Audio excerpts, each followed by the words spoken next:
They said you can't replace a legend. They said that after the F40, the F50, the Enzo, and the LaFerrari, there was nowhere left to go. They said a V12 was the only way to build a flagship. Well, Ferrari just looked at the history books and set them on fire. This is the 2026 Ferrari F80. It has half the cylinders of a LaFerrari, but it has twice the technology. It's faster than a Formula One car off the line, hitting 60 miles per hour in a mind-bending 2.1 seconds.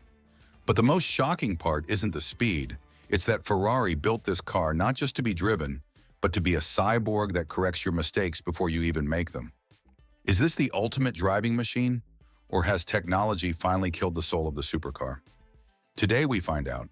Welcome to New Car. Let's address the elephant in the room immediately. You pop the engine cover, and instead of a screaming V12, you find a 3.0-liter, 120-degree V6. I can hear the purists typing their angry comments right now. A V6 in a hypercar? That's sacrilege. But stop and listen. This isn't just any V6.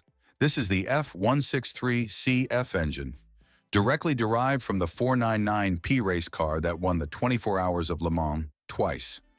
On its own, this tiny engine produces 888 horsepower. That's nearly 300 horsepower per liter, the highest specific output of any Ferrari ever made. But they didn't stop there. They added 3 electric motors, 2 on the front axle for torque vectoring, and 1 sandwiched between the engine and the 8-speed dual-clutch transmission. The result? A combined 1,184 horsepower. This powertrain isn't about saving the polar bears. It's about annihilating lap times. The E-turbos have electric motors inside them to spin the turbines instantly. Turbo lag. It doesn't exist anymore. It's been deleted from physics. Now look at the shape. This car looks like it escaped from a sci-fi movie. It's low, wide, and incredibly angry. Ferrari calls the cockpit design 1+. What does that mean? It means the driver is the king. The driver's seat is bright red, fixed in position, and slightly ahead of the passenger. The passenger seat, it's black, pushed back, and blends into the chassis so it looks like it's not even there. They wanted to build a single-seater race car that you can legally take your terrified friend to dinner in. The aero is active and aggressive. That massive rear wing, it moves, tilts, and acts as an air brake. The entire floor of the car is a vacuum cleaner, sucking the car to the road.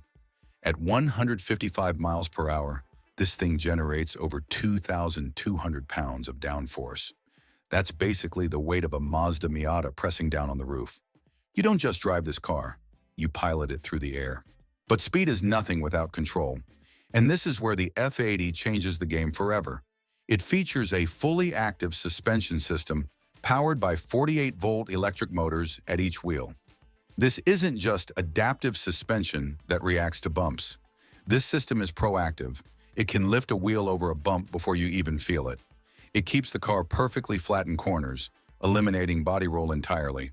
Ferrari actually 3D printed the suspension arms to create shapes that are impossible to manufacture with traditional methods. This saves weight and adds stiffness. The result is a car that feels supernatural. You turn the wheel, and the car just rotates. No drama, no lean, just pure, unadulterated grip. It makes you feel like a driving god, even if you're just a mortal. The 2026 Ferrari F80 is a $4 million statement. It says that the future isn't about cylinder count. It's about emotion through engineering.